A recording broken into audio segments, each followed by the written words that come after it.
Você já se perguntou como um monge ousado, pregando 95 teses numa porta de igreja, conseguiu abalar o cristianismo e inspirar milhões até hoje? Eu sou Rodomar Ricardo Hamlow e nesse vídeo vamos descobrir a história de Martim Lutero, com tudo o que ele fez de grandioso e também alguma crítica que não podemos ignorar. Fica comigo até o fim e comente qual ponto mais te impactou. Se você ainda não é inscrito, aproveite, clica no sininho, inscreva-se em nosso canal.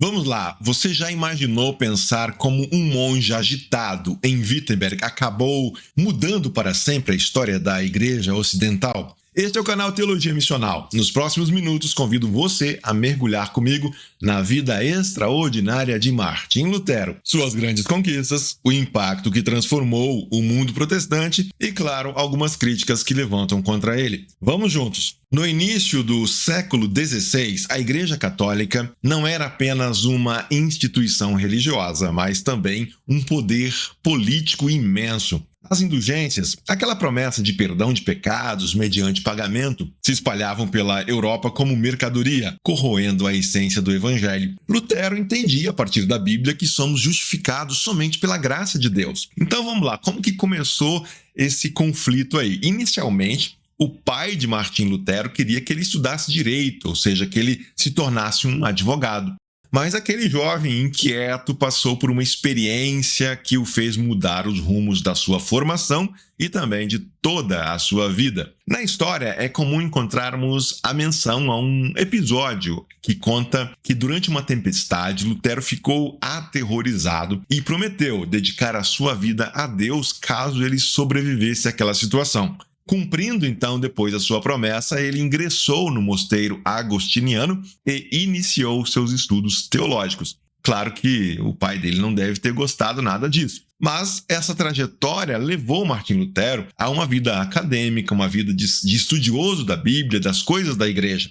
Lutero, então, era professor de teologia na Universidade de Wittenberg, e diante do cenário de abusos e daquele sacerdócio distante do povo, sentia um peso no coração. Não era rebeldia vazia, era um chamado para restaurar a autoridade das Escrituras, e a sua inquietação era tão grande que ele não podia simplesmente fazer de conta que não era sua responsabilidade se envolver. Imagina então uma manhã fria em Wittenberg, o vento cortando as ruas silenciosas. De repente, o som firme do martelo ecoa pela praça. Um monge de hábitos simples, mas ideias revolucionárias, fixa um pergaminho na porta da igreja, 95 teses, cada uma carregada de indignação e coragem, desafiando uma tradição que parecia inquestionável. Martim Lutero não buscava apenas confronto, mas transformação. Ele queria abrir caminho onde a fé não dependesse de indulgências ou autoridades eclesiásticas, mas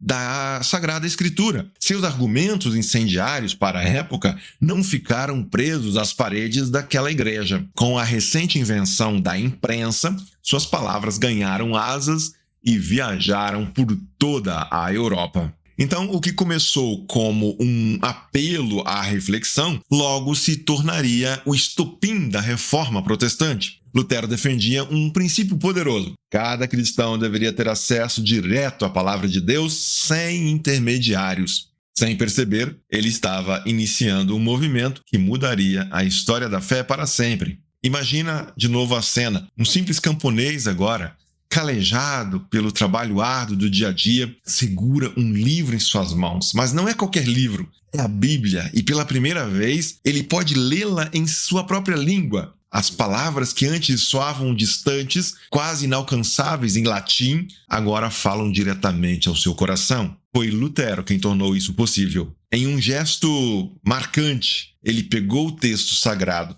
e o trouxe para o povo. O Novo Testamento em alemão chegou em 1522 e em 1534 toda a Bíblia estava acessível a qualquer um que desejasse conhecer a palavra de Deus sem intermediação. Ao traduzir a Bíblia de uma língua antiga, uma língua distante, para o alemão, a língua do povo, uma verdadeira explosão de liberdade espiritual se tornava realidade. Mas a transformação não parou por aí. Lutero não apenas traduziu a Escritura, ele ressignificou a experiência do culto. O latim solene e distante deu lugar ao canto congregacional, à participação ativa dos fiéis. Nasciam hinos que atravessariam séculos, tornando-se a voz de uma fé renovada. O alto e o baixo clero se aproximaram, e a comunidade encontrou espaço diante do altar do Senhor como nunca antes. Era o início de uma nova era, onde cada voz cantava, cada alma podia se conectar diretamente com Deus. Martim Lutero foi, sim, um reformador brilhante, mas, como todo ser humano, cometeu erros que não podem ser ignorados. Entre eles, um dos mais dolorosos foi seu posicionamento anti-judaico. Nos últimos anos da sua vida, especialmente em textos como Sobre os Judeus e Suas Mentiras, de 1543, Lutero adotou uma linguagem dura e chegou a sugerir medidas ofensivas contra a comunidade judaica. Mesmo considerando o contexto turbulento da época, nada pode justificar tais palavras. Afinal, a Bíblia nos ensina um princípio inegociável: amar o próximo como a nós mesmos. Quando ele falhou em refletir essa compaixão, o caminho correto é o da correção bíblica: reconhecer o erro, pedir perdão e promover o respeito mútuo entre os cristãos e judeus. Assim como a Bíblia é um livro realista que não esconde as falhas de seus principais personagens, não precisamos esconder os desvios, falhas, equívocos de nenhum personagem posterior da história da Igreja. Mas essa, claro, não foi a única consequência inesperada da reforma. Se, por um lado, ela trouxe liberdade de consciência e expressão da fé, por outro, gerou uma grande fragmentação do cristianismo ocidental. Lutero, Zwinglio, Calvino, os anabatistas, cada um com suas ideias, cada um abrindo caminhos distintos. O problema? Bom, as divisões que surgiram naquela época continuam a ecoar muitas vezes, nos impedindo de testemunhar a unidade cristã.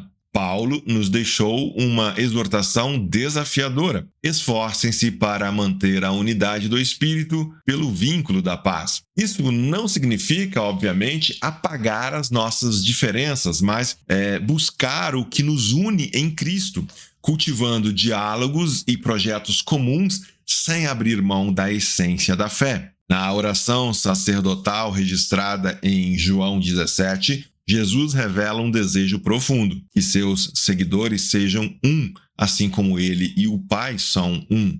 Ele clama: para que todos sejam um, como tu, ó Pai, és em mim e eu em ti, que eles também sejam um em nós, para que o mundo creia que tu me enviaste. Aqui Cristo estabelece a unidade como um testemunho poderoso, não apenas para fortalecer a comunhão entre os discípulos, mas para que o mundo reconheça a verdade do Evangelho. A unidade dos cristãos não é meramente organizacional, mas espiritual, refletindo o amor divino e a missão redentora de Cristo.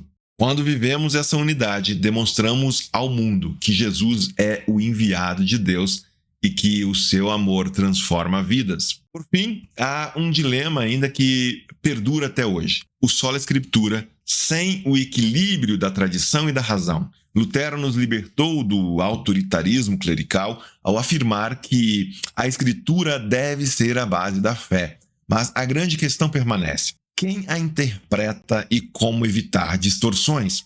A resposta está no tripé saudável: Escritura, tradição e reflexão crítica. Paulo incentivou os cristãos a reter as tradições ensinadas, e os bereanos foram elogiados por examinar as Escrituras diariamente. A chave para compreender a Bíblia hoje não está em isolá-la, mas dialogar com a história da Igreja e com a comunidade de fé, garantindo que sua mensagem seja transmitida de maneira verdadeira e transformadora. A Escritura, obviamente, sempre terá a última palavra.